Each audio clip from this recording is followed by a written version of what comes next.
Hello and welcome to today's tutorial. If you use Discord on your Android device and want to block sensitive media in messages, you're in the right place.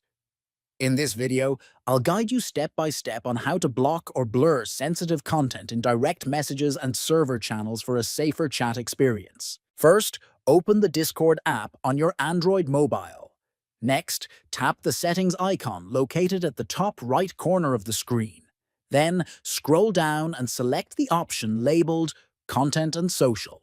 Now scroll down until you find the Sensitive Media section. Tap on Direct Messages from Friends and choose Block to prevent any sensitive content from showing. Next, tap on Direct Messages from Others and also choose Block. Finally, tap on Messages in Server Channels and select Blur. So sensitive media is hidden until you choose to view it. That's it. You've now successfully blocked or blurred sensitive content in Discord messages on Android. If you found this guide useful, feel free to check out our other Discord tutorials and stay safe while chatting online.